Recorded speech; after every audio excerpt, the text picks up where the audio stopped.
Hi, my crafty friends. Surprise. Showing my face today. And I am doing this as a special collaboration with Melanie from A Creatively Crafted Life. She will be joining us today, and we're working on a collaboration that we're really excited about. All those tools and supplies you had to buy that are kind of covered in dust or have never seen the light of day, or it's been a long time, and all that mixed media product that looks fun and exciting. Well, I'm going to be diving into that this year. Hi everyone. Thanks, Colleen, for having me on your channel. I'm so excited about this collaboration. We had a bit of a conversation just before filming this, so why don't we just link over to that and we'll tell everybody all the details. Yeah, so let's talk a little bit about what our thoughts were. So many of you guys know that I have talked about on my videos about how I have so much stuff and I've really been on a mission to try and use up things. And one of the areas that I'm still struggling with are some of the tools, like namely the stamps, the dies, the stencils, as well as things like mixed media supplies, that kind of thing. And I believe I mentioned it in a video, and Colleen piped right up in the comments, said, "Hey, I want to do this with you." Yes, because um, I do a lot of scrapbooking and I make a few cards, usually just for to send out to family and friends. And I find that when I'm in the zone to scrapbook, I don't tend to grab the things that take a little longer, the stencils, the mixed media paste, all the tools that I bought and have and had to have, and they're just sitting there. And so I'm excited to start using them, and I want to start using them and pull them into more cards and into more of my scrapbooking and have them ready so that when I go to do a particular page, I have choices that I have actually made from my supplies that are underused and Right. dusty, very Right. dusty. Very dusty. Yeah, of course. They go hand in hand, right? So, I think we're a lot alike. Colleen also likes a challenge. We actually just did a challenge not that long ago where we were working on our craft spaces, and it was a challenge I hosted over on my Facebook group, and that was a lot of fun. And so we're hoping that maybe by turning this into a challenge, we'll both be able to tackle some of those items in our space. Oh yes, that challenge. What was it? Finish it in February, Yeah. and then it kind of went on into March. I got so much done that I finished finally organizing my scrapbook room. So I'm hoping that this challenge will really get me using those things that are very underused but cost a lot of money. And as the price of scrapbooking paper and items go up, I need to be pulling them in and using them more because I really can't afford lots and lots of new scrapbook things. And I have a room full. As do many of us. I know I would actually be quite shocked if I went through all my stamps and actually counted how many stamp sets I've never used or minimally used. And by minimally used, I mean like maybe once, if that. And I'm sure many of you that are watching today can understand exactly what we're talking about. So we're going to call our collaboration a stash revival, where we're going to pull out those old items and bring them to the surface and get them using, right? Yes, definitely. Get the dust off, for me, figure out how to use them because I am not, uh, a lot of the stuff I have never used or never tried or just dabbled in a little bit. So for me, it's a challenge to really start doing some things that I have always wanted to do and wanted to try. And the stuff is just sitting here waiting for me, just waiting. Are you planning to show part of that process on your YouTube channel, or are you going to be focused more on the end results? At first it'll probably be the end result, because I process is harder for me to film right now. um Upstate New York, the lighting is not good this time of year. You only get a certain window of the day because the process, I don't edit my videos. I don't know how, and I'm just not ready to go there yet. The more I play on the computer, the harder it gets for me with physically. So I'm trying to stay away from a lot of the editing and stuff. So in order to do a process video, I actually have to film it and then put Right. my phone, because I use my phone, on pause, and then finish it up. And I am a slow lady when it comes to what I'm doing. But I will try to do some of it, like if it's something easier or maybe just a little glimpse of what I'm doing.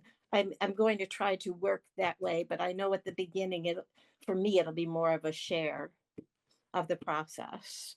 Yeah, and there's a lot you can do even with the sharing of the project. You can talk about some of the challenges that you faced while you were creating the project without necessarily showing it. Because let's be honest, most of us are seasoned crafters, right? So, it's not like we don't get the gist of it. It's just interesting to hear how other people work through the process, or maybe they find some sort of tips or techniques. I know for the most part, my plan is to just share the end result. That's at least my goal. But if I find something a little bit interesting or I got a little more time, who knows? I may throw in a process video here and there. Yeah, that makes a lot of sense. Because I've already learned and just starting to get ready so that I can film ahead, which is kind of a little bit new for me also. So I've already started learning what to do and what not to do, or what I have no idea how to do, and I need to research. Right, So right. yeah. So speaking of working ahead, the our first video is planning to come out on the 1st. So brand new year, brand new start. And like I said, we do kind of have some sort of themes in mind. Actually, Colleen worked her computer whiz magic with ChatGPT and came up with some different ideas. And I'm interpreting January to be kind of winter slash encouragement, motivational kind of themed cards. Again, we can we're not holding ourselves accountable to the theme, but it's always good to have a jumping off point. Sometimes it gets a little daunting to even know where to start. Yes, for me, winter is kind of easy because there's a lot of winter going on outside my window. And, I think of winter not just welcome winter or hello winter. I was thinking, I have a lot of family that has birthdays in January and the winter months, January, February, March. And so a winter card that's a birthday theme wouldn't be out of line. So Right. I'm thinking of that. That's a great idea. I know I'm definitely gonna play off the winter theme as well. I went through my stash and I think I pulled out about maybe five stamp sets. And now whether all five will be used, I don't know. But you got to start somewhere. So it's going to be on the 1st, so be on the lookout for that. I will definitely have a link to Colleen's YouTube channel in the description below. So that you can go over there and subscribe if you aren't already. And of course, on the videos themselves, we'll have a link to her channel so that you can just quickly pop over and say hi to her and see what she made. Yeah, I'm very excited about it. I've already delved and dived into my winter stamps and pulled them out in some winter dyes, but I went a little stamp crazy. And She's I already mean, a she's already lot. given me a sneak peek of some of what she's up to. It's pretty good. It's pretty good, you guys. I can't wait for you guys to see what she comes up with. Yeah, and so I'm excited to share not just cards, for me, some scrapbooking layouts, because as I said earlier, as I make some of these things, I want them so when I'm ready to do a snow layout, I've got some stuff Right. already made, and I don't have to stop and think about pulling out my stamps or pulling out my dies. Yeah, I hear you on that one. Everybody knows me by now that I am a lazy scrapbooker and I don't, or actually just a lazy crafter in general. I much rather do things like in bulk of one step and get that mess and everything out of the way and then have them ready for a later date. So I think it's going to be a good strategy for you. I hope so. Definitely, because I'm a messy scrapbooker, I have discovered. And part of the reason is I get excited and I pull this out and I pull that out, but it doesn't get put away. And then, oh, the pile just gets moved over and then it gets moved behind me and then on the floor around me, which gets a little dangerous. And I have learned if I focus on one thing, okay, I'm going to focus on winter and I'm going to focus on like new beginnings and because I think of January as new beginnings. Okay, we're starting this new challenge, and Right. what are my goals, and why am I doing this? And so I think, okay, I'll focus just on that, and then I can do whatever I need. If I'm doing the mixed media, I can do that part, and then clean it up and put it away, and go on to the next step. And when this is done, I can put those topics away and pull out February's topics so that I don't have piles all over my room. Right. Okay. Well, I hope you guys are all equally as inspired as Colleen and I are and excited about this challenge. We really want to encourage you to go and look through your stash.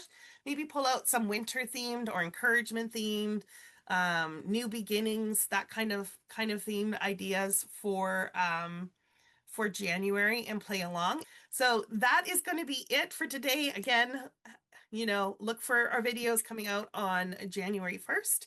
And until next time, happy crafting.